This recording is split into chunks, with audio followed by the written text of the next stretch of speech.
Hello students, welcome back to commerce श्रुति।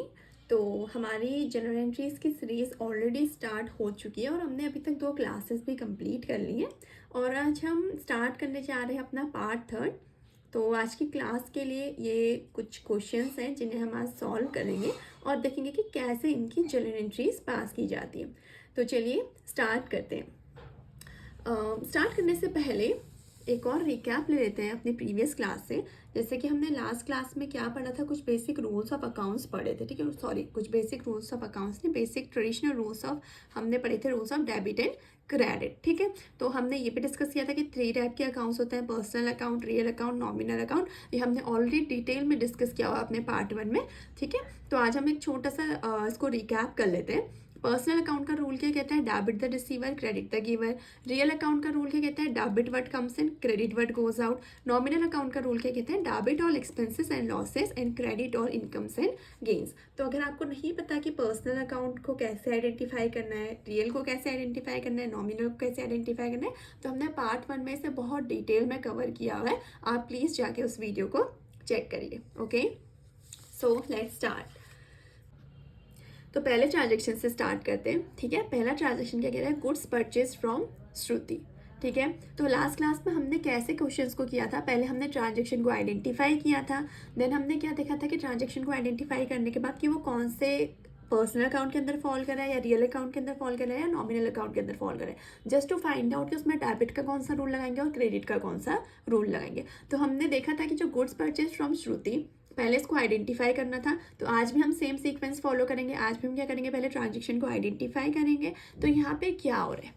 हमने कुछ purchase किया है। हमने कुछ परचेज किया करने कहने का क्या मतलब है कि बिजनेस ने कुछ परचेज किया। रिमेंबर ना कि सारे ट्रांजेक्शन रिकॉर्ड करते हैं from the business point of view. तो बिजनेस में किसी चीज़ की परचेजिंग हुई है, ठीक है। किस चीज़ को क्या परचेज किया हुआ है? हमने गुड्स परचेज किए हुए। तो किसी चीज़ को परचेज करना ना, किसी चीज़ को परचेस करना हमारे लिए खर्चा कहलाता है।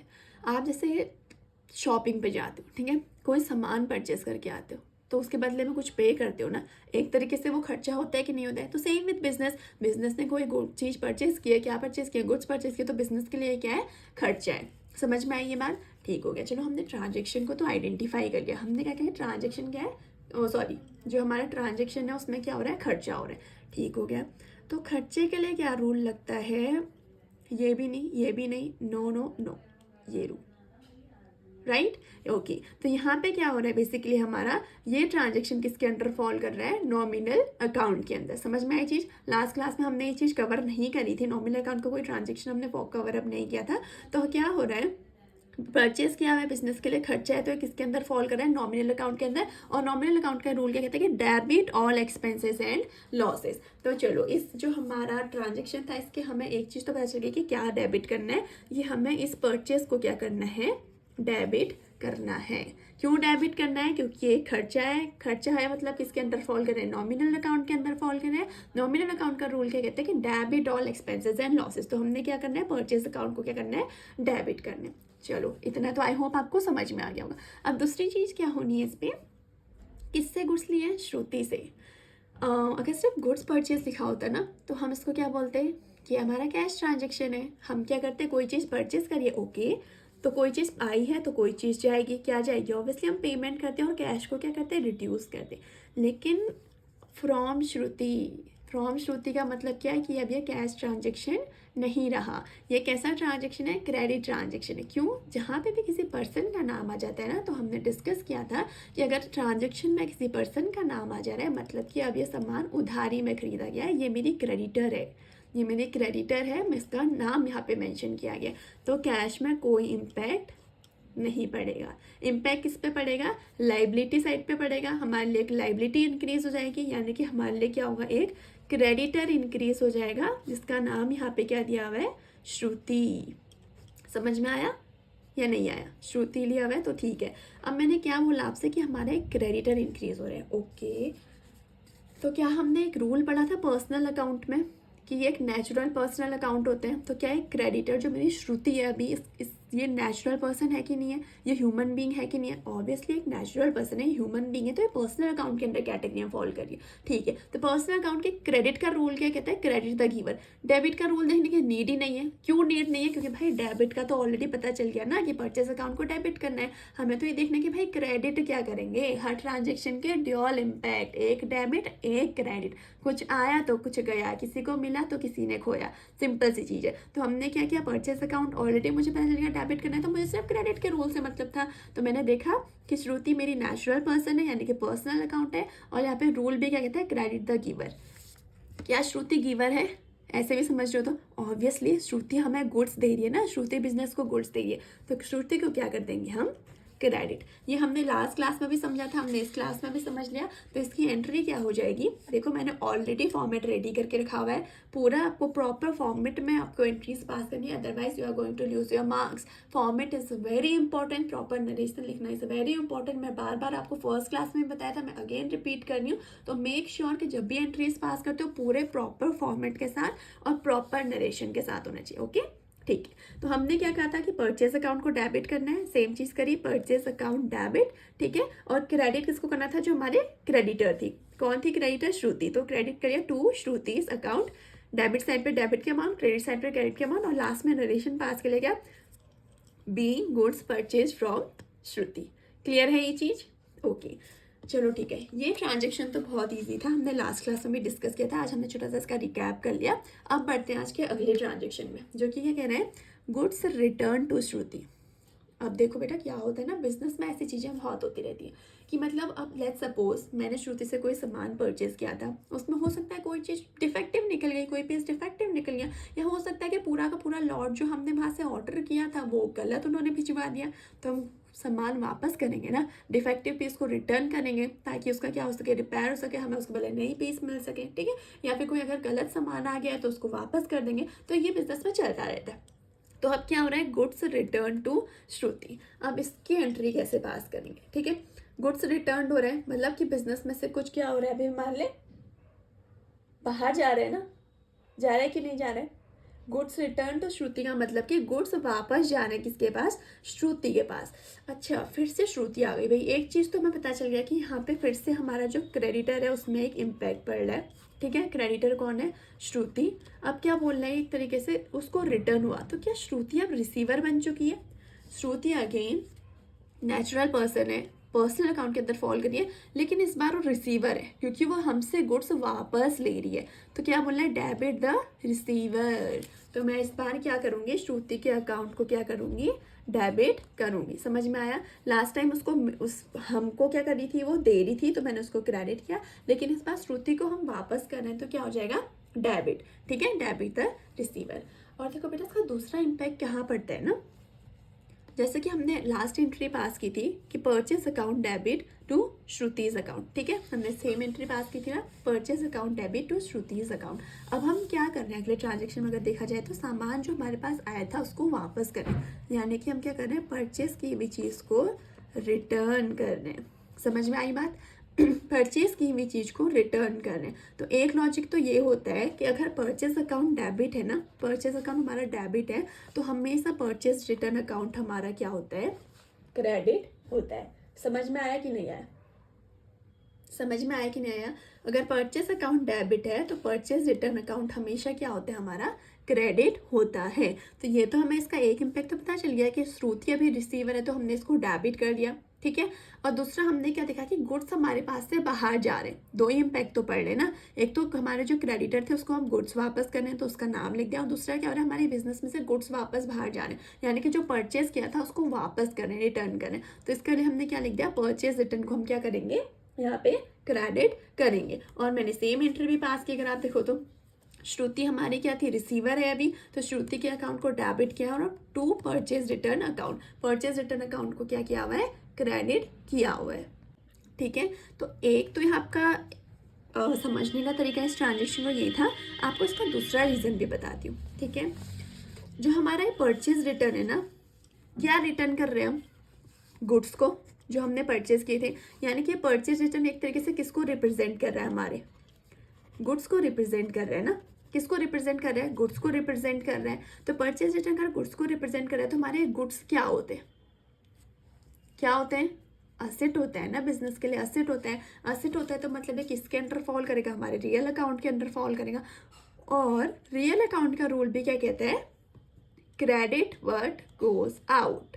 ठीक है, जहाँ क्या रहा है बाहर? गुड्स जा रहे हैं। कायदे समय गुड्स को यहाँ पे क्या करना चाहिए था? क्रेडिट करना चाहिए था। कि हमने क्या कहा कि जो हमारे परचेज रिटर्न अकाउंट है ये हमारे गुड्स को यहाँ पे क्या कर रहा है? रिप्रेजेंट कर रहा है। ये जो परचेज रिटर्न अकाउंट है ये हमारे गुड्स को रिप्रेजेंट कर रहा है। हम यहाँ पे गुड्स ना लिख के क्या लिखते हैं? या तो परचेज लिखते हैं यहाँ पे, जैसे कि हमने यहाँ पे भी गुड्स नहीं लिखा था, हमने इसको खर्चा शो किया था, परचेज लिखा था। वैसे हम यहाँ पे गुड्स को गुड्स ना लिख के क्या लिखेंगे? परचेज की हुई चीज वापस जा रही है। गुड्स रिटर्न नहीं लिखेंगे बल्कि क्या लिखेंगे? परचेज की हुई चीज वापस जा रही है, यानी कि परचेज रिटर्न। और इसीलिए भी क्या हो रहा है? हमारा ये क्रेडिट हो रहा है। ठीक है, आई होप अब आपको ये एंट्री क्लियर हो गई होगी। Shruti's account debit to purchase return account.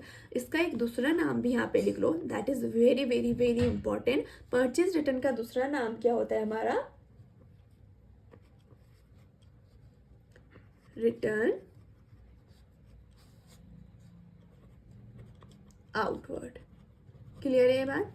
इसको लिख लो, ये आपको पता होना चाहिए। Shruti's account debit to purchase return account, या फिर आप यहाँ पे रिटर्न आउटवर्ड अकाउंट भी लिख सकते हो। ठीक है, तो ये थी हमारी क्या? Second entry. हमने क्या किया? गुड्स वापस किए थे श्रुति को। तो इसका एक इम्पैक्ट तो क्या पड़ा कि श्रुति हमारी क्या बन गई थी? रिसीवर बन गई थी गुड्स की, जिसे हमने गुड्स वापस करने। और दूसरा क्या हो रहा था? हमने परचेज की हुई चीज वापस करे थे। तो एक तो श्रुति हमारी क्रेडिटर डेबिट हो गई क्योंकि वो हमारी यहाँ पे क्या थी? रिसीवर थी। तो हमने क्या कर दिया? Debit the receiver. और दूसरा चीज क्या हुआ हमारे यहाँ पे? परचेज रिटर्न अकाउंट, क्योंकि वो क्या होते हैं? गुड्स का, जो हमारे गुड्स है ना उनके रिप्रेजेंटेटिव होते हैं। ठीक है, उसको रिप्रेजेंट करते हैं। तो गुड्स क्या होते हैं? Real account. रियल अकाउंट का रूल क्या कहता है? Credit word goes out. तो इसीलिए हमने क्या कर दिया? जो हमारे परचेज रिटर्न अकाउंट थे उनको क्या कर लिया? हमने यहाँ पे क्रेडिट कर दिया। ओके, क्लियर है? और साथ ही साथ हमने डोनेशन भी पास कर दिया था, being goods return to Shruti. Is that clear और नॉट? ठीक है, एक और चीज़ अगर आपको नहीं समझ आया तो एक छोटा सा रूल और बता देती हूँ, या छोटा सा इसको समझने का हिंट और देती हूँ। परचेस क्या होते हैं हमारे लिए? मैंने बताया था कि परचेस को हम क्या ट्रीट करते हैं यहाँ पे? परचेस हमारे लिए क्या होता है? खर्चा। बोला था कि नहीं बोला था? Purchase is an expense. तो ऑब्वियस सी बात, परचेज रिटर्न हमारे लिए कैसा होगा? क्या होगा? रेवेन्यू ना। होगा कि नहीं होगा? अगर मैं कह रही हूँ किसी चीज़ को परचेज करना खर्चा है तो परचेज को वापस करना एक तरीके से हम रेवेन्यू समझ सकते हैं ना, कह सकते हैं ना। और रूल अगेन क्या कहता है? Credit all income and gain. Revenue is an income kind of income, तो credit all incomes and gains. है कि नहीं है? हमने इसके तरीके से भी समझ लिया, हमने इसके तरीके से भी समझ लिया। और हमने पहले ही डिस्कस किया था कि जरूरी नहीं है कि डेबिट का रूल यहाँ का लग रहा है तो क्रेडिट का भी यहाँ का लगेगा, डेबिट का यहाँ का और क्रेडिट का भी यहाँ का भी लग सकता है। ठीक है, तो ज़्यादा कंफ्यूज होने की ज़रूरत नहीं है। अगर नहीं समझ में आए तो आप सिर्फ इतना समझ सकते हैं, आपको ये पता है कि परचेस हमेशा डेबिट होता है। तो अगर परचेस किया हुआ सामान जब भी वापस किया जाता है हम क्या करते हैं? उसको क्रेडिट करते हैं। हमने सेम चीज़ वही करी कि परचेस हमने यहाँ पे डेबिट किया था, तो अगर हमने गुड्स उसको वापस करे थे तो हमने परचेज रिटर्न को क्या कर दिया? यहाँ पे क्रेडिट कर दिया। Is that clear? ओके, बढ़ते हैं अगले ट्रांजेक्शन की तरफ। नेक्स्ट ट्रांजेक्शन है goods sold to Shyam. Okay, last class में से हमने इसका ट्रांजेक्शन भी देखा था, मतलब सॉरी इसकी जर्नल एंट्री कैसे पास किया वो हमने देखी थी। ठीक है, इसका ट्रीटमेंट। बट आज फिर से एक बार रिवाइज करते हैं। पहले ट्रांजेक्शन को आइडेंटिफाई करते हैं। क्या हो रहा है? गुड्स को सेल किया जा रहा है, यानी कि गुड्स हमारे पास से क्या हो रहे हैं? डिक्रीज हो रहे हैं। ठीक है, क्यों डिक्रीज हो रहे हैं? बिकॉज हम सेल कर रहे हैं, यानी कि बिजनेस में सेल्स हुई है। तो क्या इसमें से कहीं सेल्स का रूल फॉलो, कहीं इनको ये सब हमने रूल पढ़ा था जहाँ पे सेल्स को कंसीडर किया था? बिल्कुल किया था। हमने कहा था कि नॉमिनल अकाउंट, नॉमिनल अकाउंट में सारे क्या आते हैं? एक्सपेंसेस और इनकम आते हैं। तो जब भी हम कोई चीज़ सेल करेंगे तो हमारे पास इनकम होगी कि नहीं होगी? यानी कि सेल हमारे लिए क्या है? सोर्स ऑफ इनकम है। तो इनकम के लिए क्या कहते हैं? Credit all incomes and gains. यानी कि सेल क्या है? उस इनकम का हमारे लिए नाम है एक तरीके से, कि हमारे पास जो इनकम हुई है अभी वो किस सोर्स से हो रखी है? सेल से। सेल करके इनकम हुई है तो इनका क्या बोलते हैं? Credit all incomes and gains. तो हमने क्या करा? सेल्स को तो यहाँ पे क्या कर दिया? क्रेडिट कर दिया। ओके, अब क्या होता है? जब हम कोई चीज़ सेल करें ना, बिजनेस में हम कोई चीज़ सेल आउट करें तो मेरे पास कैश आएगा, मेरे पास पैसा आएगा, इसीलिए तो सेल कर रही हूँ ना कि मेरी इनकम होगी करके। लेकिन यहाँ पे क्या हो रहा है? मेरे पास कैश नहीं आ रहा है, बल्कि क्या आ रहा है? हमारे पास डेटर आ रहा है in the name of Shyam, क्योंकि हमने क्या करा है? उधारी में सामान बेचा है। ठीक है, तो यहाँ के हमारा दूसरा इम्पैक्ट क्या पड़ रहा है? हमारे पास डेटर आ रहा है। क्या डेटर आ रहा है? श्याम के नाम से आ रहा है कि नहीं आ रहा है? ठीक है, या फिर हम देखा जाए तो क्या है? जो हमारा यहाँ पे श्याम है ना, ये अभी रिसीवर है कि नहीं है? Shyam is a natural person, ठीक है, पर्सनल अकाउंट के अंदर फॉल करना है। क्या बोलता है डेबिट द रिसीवर, तो क्या हमारा जो श्याम है ये अभी हमारे गुड्स को रिसीव कर रहा है कि नहीं कर रहा है, गुड्स हमारा माल हमारा सारा इसके पास जा रहा है, तो ये क्या होगा, हमारा रिसीवर होगा। तो हम क्या करेंगे, श्याम को क्या कर देंगे, यहाँ पे डेबिट कर देंगे। तो एक रूल यहाँ पे हमारा किसका लगा, नॉमिनल अकाउंट का, क्योंकि इनकम हो रही थी, इनकम का नाम क्या था, सेल। और दूसरा रूल हमारे यहाँ पे क्या लगा, डेबिट द रिसीवर। क्यों, बिकॉज जो हमारा श्याम है वो क्या है, गुड्स का रिसीवर है अभी, ये कैश ट्रांजेक्शन नहीं था। अदरवाइज इस श्याम की जगह पे हमारा क्या आता, इसकी जगह पे हमारा क्या आता, कैश आता, क्योंकि सेल करने से कैश आई। और कैश क्या होता है, रियल अकाउंट के अंदर फॉल करता है। और रियल अकाउंट का रूल क्या कहता है, डेबिट वर्ड कम्स इन है, credit word goes out. Okay, ठीक है। तो यहाँ पे क्या हो रहा है, कैश हमारे पास आता तो हम कैश को डेबिट करते, बट बिकॉज से हमारा कैश ट्रांजेक्शन या क्रेडिट ट्रांजेक्शन, तो हम कैश को डेबिट नहीं कर सकते। इसलिए हमारा जो रिसीवर है श्याम, हमने उसको डेबिट किया, और हमारी जो सेल थी, हमारी इनकम थी, उसको हमने क्या कर दिया, क्रेडिट कर दिया। ठीक हो गया। तो हमारी जनरल एंट्री क्या पास हुई कि श्याम अकाउंट डेबिट, ठीक है, टू सेल्स अकाउंट। हमने नरेशन पास कर दिया, being goods sold to Shyam. I hope transaction आपको समझ आ रहा है। अगर कोई भी कंफ्यूजन लग रही हो, अगर कोई चीज़ समझ नहीं आ रही हो, तो please let me know in the comment section. मैं आपको दोबारा से ट्रांजेक्शन को क्या करूँगी, रिवाइज करवा दूँगी। ओके, ठीक है। ये था हमारा थर्ड ट्रांजेक्शन। अब नेक्स्ट आते हैं किस पे, fourth one, that is goods returned by Shyam. Okay, अब जरूरी तो नहीं है कि हम ही हमेशा गुड्स वापस करेंगे परचेज किया हुआ। कभी कभी हमारा कस्टमर जो है, हमने जिसको सामान बेचा हुआ है, हो सकता है उसे कोई सामान पसंद आए, तो वो भी भाई हमें सामान वापस करके जाएगा। और सेम चीज़ हुई है, श्याम को पहले माल बेचा था, श्याम को कुछ चीज़ पसंद नहीं आई, तो श्याम ने माल को वापस कर दिया। अब जैसे कि इसमें क्या हो रहा है, जैसे ऊपर तो परचेज रिटर्न होती, यहाँ पे क्या हो रही है, सेल की हुई चीज़ क्या हो रही है, रिटर्न हो रही है। समझ में आया कि नहीं आया, यहाँ पे सेल की हुई चीज़ रिटर्न हो रही है, यानी कि सेल्स रिटर्न हो रहा है। अब क्योंकि सेल्स क्रेडिट हुआ था, तो सेल्स रिटर्न डेबिट होगा। सेम जो हमने वहाँ पे पढ़ा था, परचेस हमारा डेबिट हुआ था, तो परचेज रिटर्न क्रेडिट किया था। वैसे यहाँ पे सेल्स हमारी क्रेडिट है, तो सेल्स रिटर्न क्या होगी, डेबिट होगी। एक तो ये चीज़ समझ लो। ठीक हो गया। अब किसको रिटर्न, गुड्स रिटर्न बाय किसने रिटर्न किए, श्याम ने। ठीक है, श्याम क्या है, फिर से नेचुरल पर्सन है। नेचुरल पर्सन क्या कहते हैं भाई, पर्सनल अकाउंट के अंदर, यानी कि क्रेडिट द गिवर। गिवर कौन है, अभी वापस कौन कर रहा है, श्याम वापस कर रहा है। तो श्याम को हम क्या करेंगे, यहाँ पे क्रेडिट कर देंगे। समझ में आई बात, सेल्स रिटर्न को डेबिट किया और श्याम को हमने क्या कर दिया, यहाँ पे क्रेडिट कर दिया। समझ में आ गया ना। और वैसे यहाँ पे जैसे वहाँ पे हमने परचेज रिटर्न में पढ़ा था कि गुड्स क्या होते हैं, जो sales return, purchase return account वहाँ पे था, वो किसको रिप्रेजेंट कर रहा था, गुड्स को। वैसे ही सेल्स रिटर्न भी किसको रिप्रेजेंट कर रहे हैं, यहाँ पे गुड्स को। यानी कि क्या हो रहा है, गुड्स वापस आ रहे हैं, वापस आ रहे हैं ना। गुड्स क्या होते हैं, असेट। कहाँ फॉल करते हैं, real account. Debit word comes in, हम ये वाला रूल भी यहाँ पे लगा सकते हैं, डेबिट वर्ड कम्स इन। ठीक है, अगर रूल नहीं समझ में आए तो कम्स इन, ये रहा आपका डेबिट वर्ड कम्स इन, यानी कि गुड्स वापस आया। तो अगर रूल से नहीं सॉल्व करना रहा, तो आप इतनी चीज़ भी याद रख सकते हो, इतनी चीज़ भी ध्यान में रख सकते हो कि सेल्स अगर हमारी क्रेडिट हुई है, तो सेल्स रिटर्न को डेबिट करेंगे। अदरवाइज मैंने आपको रूल भी समझा दिया कि वापस क्या आए, गुड्स आए। और ये सेल्स रिटर्न अकाउंट किसको रिप्रेजेंट कर रहे हैं, गुड्स को रिप्रेजेंट कर रहे हैं। तो हमने यहाँ पे कौन सा रूल लगाया, डेबिट वर्ड कम्स इन, यानी कि हमने गुड्स को ही डेबिट किया है। लेकिन गुड्स को यहाँ पे कौन रिप्रेजेंट कर रहा है, किस नाम से हम रिप्रेजेंट कर रहे हैं, सेल्स रिटर्न अकाउंट रिप्रेजेंट कर रहा है हमारे किसको, गुड्स को। इसलिए हम क्या करेंगे, सेल्स रिटर्न अकाउंट को डेबिट करेंगे और श्याम के अकाउंट को क्रेडिट करेंगे। Sales return account debit to Shyam's account. और हमने नरेशन पास कर दिया, being goods returned by Shyam. I hope this transaction is clear to you. Okay okay, तो इसके बाद हम अपने नेक्स्ट ट्रांजेक्शन में जाते हैं। नेक्स्ट ट्रांजेक्शन क्या कह रहा है, सैलरी पेड। ठीक है, ओके, ये तो नाम से ही बहुत ज़्यादा क्लियर है भाई। क्या कर रखी है हमने, सैलरी पे की है। सैलरी पे करना मतलब बिजनेस के लिए खर्चा। ये तो बहुत ही ईजी था इस ट्रांजेक्शन को आइडेंटिफाई करना। खर्चा यानी कि कैटेगरी में फॉल करेगा नॉमिनल अकाउंट। नॉमिनल अकाउंट साफ सुथरी भाषा में कह देता है कि भाई जितने भी खर्चे हैं उनको क्या करो, डेबिट करो।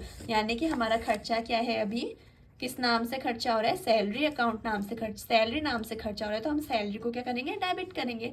अब एक बात बताओ, सैलरी पे करिए तो मुझे ये तो पता है कि सैलरी खर्चा है, लेकिन सैलरी पे करने की वजह से किस फॉर्म में पे की होगी, ऑब्वियसली कैश के फॉर्म में ना। सैलरी पे कर रही हूँ, सैलरी खर्चा है मेरे लिए, लेकिन खर्चे में क्या पे किया होगा, अल्टीमेटली बिजनेस से क्या बाहर जा रहा है, कैश बाहर जा रहा है। कैश क्या होता है हमारे लिए, असेट। असेट किसके अंदर फॉल करता है, रियल अकाउंट। रियल अकाउंट क्या कहते हैं, क्रेडिट वर्ड गोज आउट। तो कैश को क्या कर देंगे, सिंपली हम यहाँ पे क्रेडिट कर देंगे। ठीक है, तो ट्रांजेक्शन भी सेम कहेगा कि salary account debit to cash account. और यहाँ पे हमने नरेशन पास कर दिया, बीइंग सैलरी पेड। ओके तो हमने जैसे कि लास्ट क्लास में नॉमिनल अकाउंट के बहुत कम ट्रांजेक्शन किए थे, तो इस क्लास में तो हमने ऑलमोस्ट सारे नॉमिनल अकाउंट के ट्रांजेक्शन को क्या कर लिया, कवर अप कर लिया। और ये तो बहुत बेसिक ट्रांजेक्शन मैंने आपको बताया भी, और ये समझ भी बहुत इजीली आ जाना चाहिए आपको, ठीक है। तो अगला क्या बोल रहा है, रेंट रिसीव्ड। ठीक हो गया भाई। अगेन रेंट रिसीव क्या हो रहा है, बिजनेस में के पास पैसा आ रहा है, किसके फॉर्म में आ रहा है, रेंट मिल रहा है भाई। अगर रेंट रिसीव किया है, कुछ भी गया बिजनेस के पास, कोई भी इनकम आ रही है ना, आ रही है कि नहीं आ रही, यानी कि रेंट रिसीव हो रहा है, यानी कि बिजनेस के पास इनकम आ रही है, ठीक है। इनकम आना यानी कि क्या होता है, नॉमिनल अकाउंट। नॉमिनल अकाउंट के कहते हैं credit all incomes and gains. तो हमें ये तो पता चल गया कि हमें इस रेंट को क्या करना है, क्रेडिट करना है। क्यों, बिकॉज ये नॉमिनल अकाउंट की कैटेगरी में फॉल कर रहा है। नॉमिनल अकाउंट के कहते हैं credit all incomes and gains. ठीक हो गया भाई। रेंट को तो हम क्या करेंगे, हमारे पास आ गया, क्रेडिट कर दिया हमने रेंट को। लेकिन जब रेंट आ रहा है तो अल्टीमेटली हमारे पास आएगा क्या, कैश आएगा ना। एक इम्पैक्ट इसका पड़ा कि हमने क्या करा, इनकम के नाम को क्रेडिट कर दिया। दूसरा चीज क्या हो रहा है भाई, बिजनेस के पास कैश आ रहा है ना, रेंट आ रही है, रेंट रिसीव कर रहा है, तो क्या आ रहा है, कैश आ रहा है। कैश इज एन असेट, क्योंकि रियल अकाउंट के अंदर फॉल करता है, कैश इज एन असेट, तो असेट, तो debit word comes in, debit word comes in. Actually में क्या आ रहा है, कैश आ रहा है, तो कैश को हम क्या करेंगे, डेबिट कर देंगे, और रेंट को हम क्या कर देंगे, यहाँ पे क्रेडिट कर देंगे। तो सेम चीज हमने करी, क्या करा हमने, कैश अकाउंट डेबिट, क्योंकि कैश हमारे पास आया, कहाँ से आया, सोर्स क्या है उसका, ठीक है, उस इनकम का नाम क्या है, रेंट, तो टू रेंट अकाउंट। और हमने क्या करा, नरेशन पास कर दिया, बीइंग रेंट रिसीव्ड, अमाउंट लिख दी डेबिट के आगे 2000 और क्रेडिट के आगे 2000। इज दैट क्लियर और नॉट, ओके फाइन, ये आपको क्लियर हो जाना चाहिए। ओके तो आज की क्लास का बेटा लास्ट ट्रांजेक्शन हमारे पास क्या है, मशीनरी सोल्ड टू मोहन। अब देखो हमने लास्ट क्लास में भी बहुत अच्छे से चीज़ें समझी थी कि कैसे कौन से ट्रांजेक्शन को हम कैश ट्रांजेक्शन बोलते हैं, कौन से ट्रांजेक्शन को हम क्रेडिट ट्रांजेक्शन्स बोलते हैं। बट स्टिल आपको अगर नहीं समझ आया हो तो मैं आपको बता देती हूँ छोटा सा यहाँ पे, कि अगर सिर्फ यहाँ पे ना मशीनरी सोल्ड लिखा होता, ठीक है, उसके आगे कुछ नहीं लिखा होता, किसी पर्सन का नाम मेंशन नहीं किया होता, तो मैं इसको क्या कंसीडर करती कि ये मेरा कैश ट्रांजेक्शन है। समझ में आया। अगर सिर्फ मशीनरी सोल्ड लिखा होता तो ये मेरे के मैं इसको क्या कंसीडर करती कि हमारा कैश ट्रांजेक्शन है, यानी कि मशीन बेच के बिजनेस के पास पैसा आ चुका है। लेकिन यहाँ पे बोला है मशीनरी सोल्ड टू मोहन, यानी कि किसी पर्सन का नाम आ चुका है। और जहाँ पे भी किसी पर्सन का नाम आता है ना, वहाँ पे हम क्या बोलते हैं कि अभी हमारा कैश ट्रांजेक्शन नहीं ना, अब हमारा क्या है, क्रेडिट ट्रांजेक्शन है। यानी कि जो ये मोहन है ना, ये हमारे लिए क्या है, अब ये क्या रिप्रेजेंट कर रहा है कि सामान उधारी में बेचा गया है। क्या हो रखा है, सामान उधारी में बेचा गया है, तो मोहन मेरे लिए क्या है, अब यहाँ पे डेटर है। और एक तीसरा इस तरीके से भी पूछा जा सकता है, जिसमें इसने लिखा होगा, एक तो मैंने आपको बताया कि सिंपली लिखा होगा मशीनरी सोल्ड, ठीक है, एक ही हो गया। दूसरा लिखा होगा मशीनरी सोल्ड टू मोहन, या किसी भी पर्सन का नाम, ठीक हो गया। या फिर तीसरा लिखा होगा मशीनरी सोल्ड टू मोहन, और इसके आगे फिर से लिख दिया जाएगा फॉर कैश। तो ये क्या होता है, अगर सिर्फ इतना लिखा है तो मैंने क्या बोला कि हमारा कैश ट्रांजेक्शन है।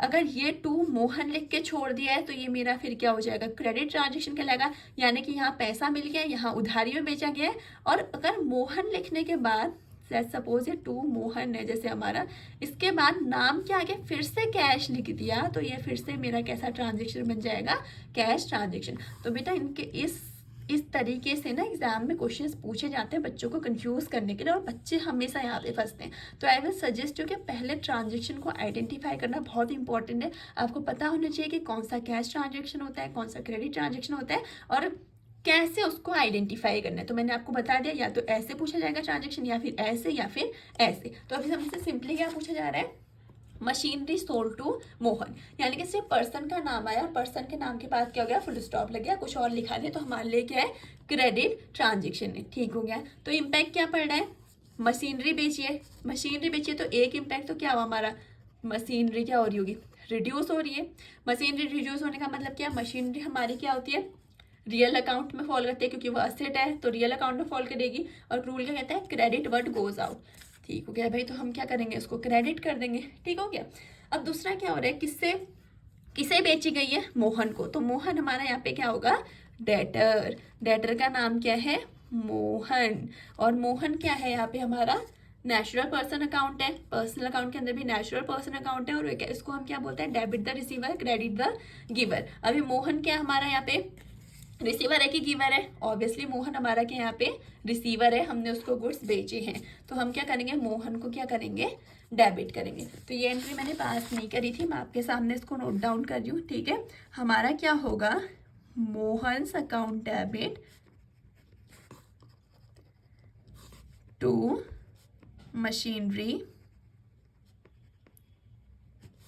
अकाउंट, ठीक हो गया। और लास्ट में आप क्या करेंगे, यहाँ पे नरेशन पास कर देंगे, बीइंग लिखना इज वेरी इंपॉर्टेंट, मैंने आपको पहले बताया था, ऑलरेडी बता रखा है, अभी भी आपको रिपीट करेंगे। जब भी नरेशन लिखोगे सबसे पहले नरेशन स्टार्ट होता है कहाँ से, बीइंग से, और नरेशन लिखना भी बहुत इंपॉर्टेंट है।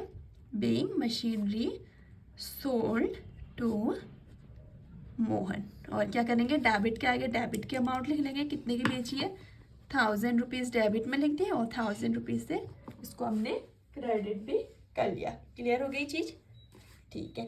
और एक और चीज़ बता दूं, जब भी ना किसी पर्सन का नाम लिखते हैं ना, तो यहाँ पे सिर्फ मोहन अकाउंट डेबिट नहीं लिख सकती मैं, जब भी किसी पर्सन का नाम लिखोगे तो अपॉस्ट्रोफिस एस लिखना इज वेरी इंपॉर्टेंट, यानी कि मोहन्स अकाउंट डेबिट लिखा जाएगा, मोहन अकाउंट डेबिट नहीं लिखा जाएगा। तो एंट्री क्या पास करी हमने, Mohan's account debit to machinery account, इसके आगे हमने क्या लिखा, अमाउंट लिख दी, और being machinery sold to Mohan, ठीक है। तो बेटा ये थे आज के कुछ ट्रांजेक्शन्स, जो हमने आज कुछ नॉमिनल अकाउंट के ट्रांजेक्शन्स को कवर अप करा, ठीक हो गया। तो आज की क्लास को यहीं पे एंड करते हैं। अगर कोई भी ट्रांजेक्शन समझ नहीं आया हो, कहीं पे भी कोई भी प्रॉब्लम हुई हो, तो प्लीज़ कमेंट सेक्शन में मेंशन करना, मैं आपको उसे दोबारा एक्सप्लेन कर दूंगी। और अगर वीडियोस पसंद आ रही हैं तो प्लीज़ वीडियो को लाइक करना, चैनल को सब्सक्राइब करना, एंड अपने फ्रेंड्स के साथ शेयर भी करना। Okay, thank you.